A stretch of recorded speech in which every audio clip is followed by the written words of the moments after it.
Hey quilters, this is Sarah from Snugglebug Stitching, and I have a new pattern coming up soon.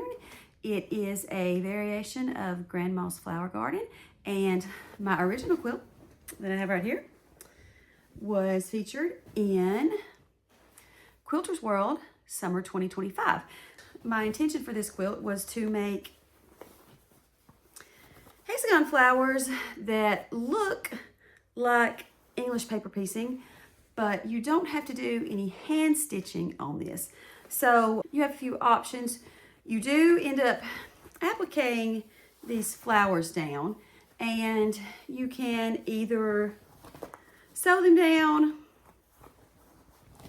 and you'll need to sew each hexagon down one at a time, which for me, this was still way faster than if I tried to hand stitch it.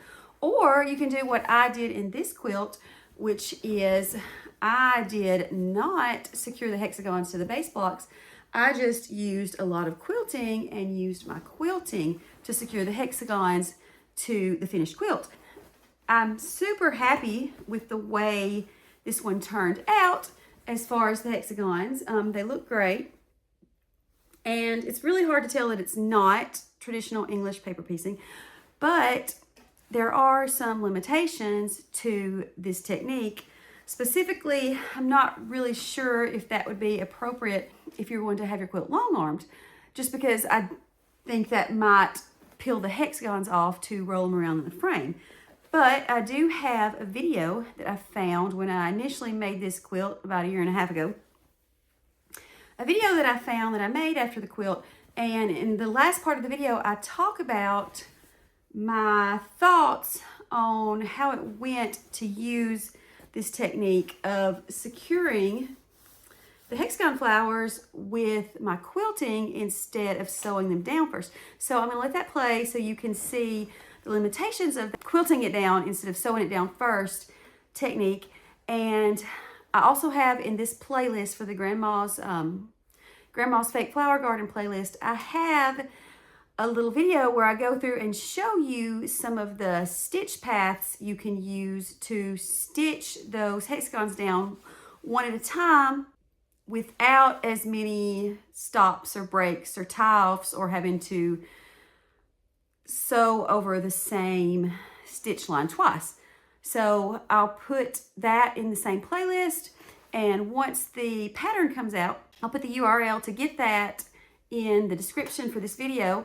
It's set to come out in about a month, which would be about mid-September of 2026. So here is my little talk on how I felt about quilting these down instead of stitching them down. Okay, so now that our quilt is finished and washed and all nice and crinkled, we can have a look at the results and talk about how the method worked. So I did find this for me to be a whole lot quicker than if I sewed the hexies together with a hand stitch.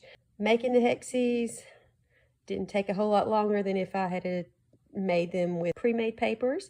I was able to make all 63 hexies and have them secured to my blocks in one afternoon.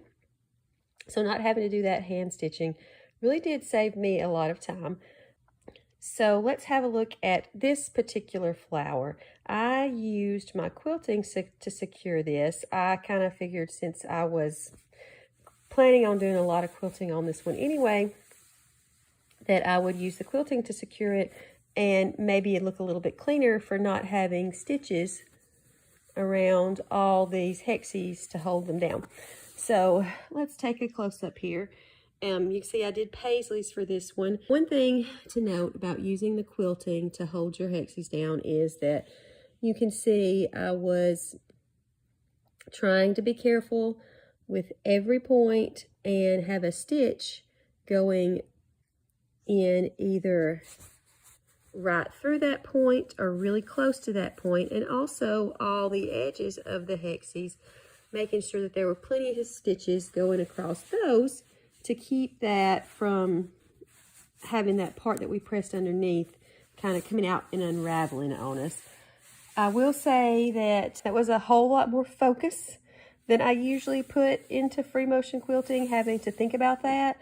Paisleys were a great design for this because it's kind of easy to do a lot of that stitching, But if I'd used something like stipples or loops, I would have had to be even more careful. I found myself getting paranoid at places that maybe like some of these edges that I didn't have enough. So I would go back in and make another loop in the paisley. Pretty much any other design, I would not have been able to do that.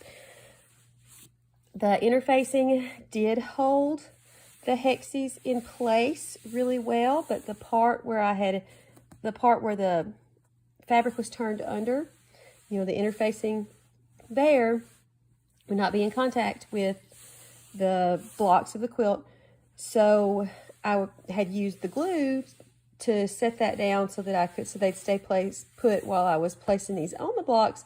But that glue peeled off pretty quick, and I found myself having to be careful that my free motion quilting foot didn't get stuck underneath these hexes.